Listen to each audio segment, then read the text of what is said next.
So, day one, full day. Went to 3 talks, as well as the keynote speaker, Admiral McRaven, if I got his name right. Very, very interesting, quite motivational.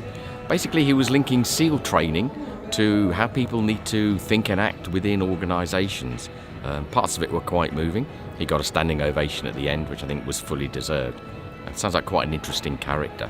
So the 3 sessions I went to, the first one was Voice of the Customer, pretty interesting. The second one was all about process, a full-on hour all about processes, which you may think is boring, but actually was a really good session. And then the last one was about cultural debt. Again, a very interesting session. What I found across all 3 was a common thread. So in Voice of the Customer, it may seem pretty obvious that you need to know who your customers are, but these days it's not always that easy to identify who they are. One thing that I did find was that across all 3 of them, across two out of the 3, the focus seemed to be very much on commercial organisations, and there was no talk of non-commercial organisations like government, central government, local government, NGOs, whatever. The third one about cultural debt was from an organisation which is a city government organisation, the City of Eugene in Oregon. So that was a very interesting take on cultural debt, processes, communications in a non-commercial setting, which I think a lot of the time gets sort of overlooked in the way people talk about things like ITIL and ITIL4 and those sorts of things. The common thread across all of them, and it started with Voice of the Customer, was the need for communication, for understanding. Understand who your customers are, understand who your stakeholders are, talk with these people, understand what their needs are, what their wants are. Then you can collect data and analyse how you're doing against the needs, the wishes, the requirements, the demands of your customers. On the process lecture, which was really good, I think the first thing that came out of it was process is not a dirty word. A lot of people think it is. And one point that the speaker made was, certainly in ITIL4, why do they not talk about processes and they've now called them practices? A process is a process is a process. It's an input, activity, output, which hopefully produces some value. Key point, of course, if you're doing all these actions and you're not producing any value, why on earth are you doing it in the first place? The point the guy made on the process talk was, you look at all the big organisations today and those 2 magic buzzwords, digital transformation.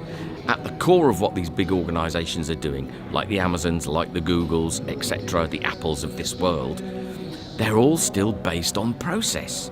People need to know what they need to do when, what the input is, what the action is, what the output is, and therefore what the value that's going to be created will be, hopefully at the end of the day. And then you measure that and you make the necessary changes. So the guy did go on a wee bit, but I thought it was useful in terms of reminding people.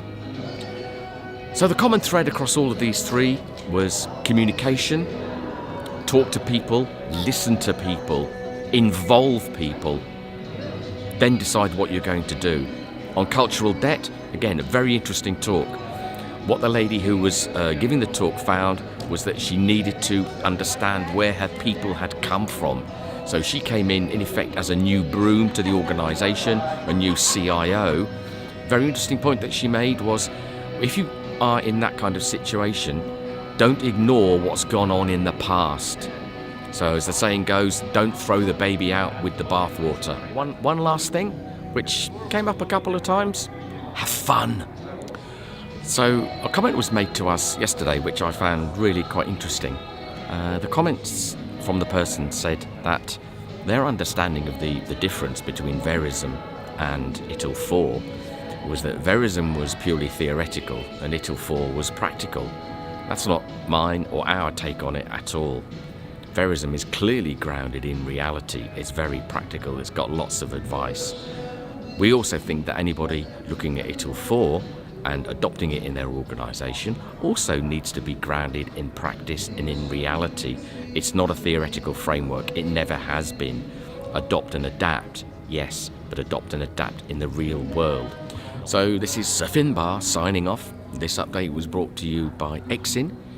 To understand the risks and side effects of this medication, consult your pharmacist or doctor.